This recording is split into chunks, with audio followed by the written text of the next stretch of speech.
एक गांव था जिसका नाम रामपुर था।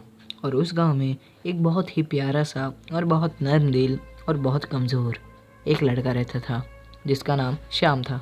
श्याम बहुत ही सरल और बहुत ही अच्छा लड़का था। वो कभी भी दूसरों से झगड़ा नहीं करता था, पर उसे बहुत से लोग मारते थे और वह कुछ नहीं कर पाता था।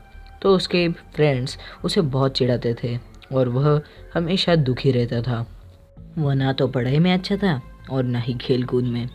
वह ठीक से खाना भी नहीं खाता था और वह इतना खूबसूरत भी नहीं दिखता था, तो कोई उसे जानता भी नहीं था। पर ये उसकी माँ को बहुत ज़्यादा अजीब लगता था। वह हर दिन रोती थी कि मेरा बेटा ऐसा क्यों है, मेरे बेटे को सब चिढ़ाते क्यों है। वह बहुत गुस्से में थी। हर रोज़ वह गुस्से में रहती थी। उस गांव के साइड में ही एक अच्छा सा एक खूबसूरत जंगल था। उसमें कई खतरनाक जानवर रहते थे, कई प्यारे भी जानवर रहते थे। पर वह जंगल शाम यानी रात होने के बाद बहुत ही खतरनाक लगता था।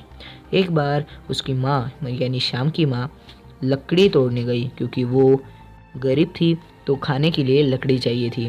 तो रात में वो हो गई उसको लकड़ी तोड़ते तोड़ते, और वह इतनी लकड़ी तोड़ते तोड़ते इतनी अंदर चली गई कि उसको पता भी नहीं चला कि वो इतनी अंदर कब चली गई। और चलते चलते वह पैसों के बारे में सोच, वह इतने अंदर आ गई कि वह डर के मारे बहुत घबरा गई और अपने बेटे को आवाज़ देने लगी। पर उस सुनसान जगह पर कोई भी नहीं था और वह एकदम से गायब हो गई। और दूसरा दिन हो गया। श्याम बहुत ही दुखी था क्योंकि उसकी माँ गायब हो गई थी। पर वो अपनी माँ को ढूंढने के लिए रात को उस जंगल में चला गया और वह भी बहुत अंदर चला गया। पर उसको थोड़ी ना पता था कि उसकी माँ भूत बन गई है। वह भी अंदर जाते जाते उसी जगह पर चले गया जिस पर उसकी माँ चली गई थी, और वह भी उधर खो गया। पर वह दुखी था क्योंकि उसकी माँ खो गई थी। और उड़ते उड़ते कोई तो भी आया था आसमान से। उसने देखा उस तरफ और बहुत ही चौंक गया कि ये कौन है।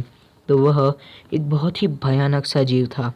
वो पहचान नहीं पाया कि ये कौन है, पर जब वो पास आया तो वो बहुत ज़्यादा घबरा गया। डर के मारे वह बहुत ज़्यादा घबरा गया और बहुत ज़्यादा चिल्ला रहा था। पर वो जीव ने कहा कि डरो मत बेटा, मैं तुम्हारी माँ ही हूँ। माँ से तो क्या डरना। पर श्याम चिल्लाना बंद नहीं कर रहा था, उसे बहुत डर लग रहा था। उस चुड़ैल ने कहा कि बेटा, तुम्हें जो चिढ़ाते थे, चलो उनकी हम खबर लेते हैं, उनको हम डराते हैं, उनको हम मार डालेंगे। पर श्याम बहुत ही ईमानदार था। श्याम ने कहा कि भले ही वो मुझे चिढ़ाते हो, पर वो मेरे सच्चे दोस्त हैं, क्योंकि वो मुझे अपनी गलती का एहसास कर देते हैं। यह सब सुनकर उसकी माँ दुखी हो गई और उसकी माँ वहाँ से चली गई। पर दोस्तों, वो भी दुखी होकर अपने घर चला गया। तो दोस्तों, यहाँ पर इसका मॉरल निकल के आता है, हमें अपने फ्रेंडशिप अच्छी तरह निभानी चाहिए। हमें अपने फ्रेंड्स को ऑनेस्टली रिव्यू करना चाहिए, और हम अगर पोलाइट और ऑनेस्ट हो गए तो दुनिया भी हमको पोलाइट और ऑनेस्टी समझेगी, और हम सबके फ्रेंड्स भी बन पाएंगे। और उस लड़के के जो मैंने आपको स्टोरी में बताया, उस लड़के के फिर से 1000 से भी ज़्यादा फ्रेंड्स बन गए। देखिए दोस्तों, आप भी ये स्टोरी को फॉलो कीजिए। चलिए मिलते हैं आपको नेक्स्ट वीडियो में। सब्सक्राइब कर देना, लाइक कर देना, शेयर कर देना।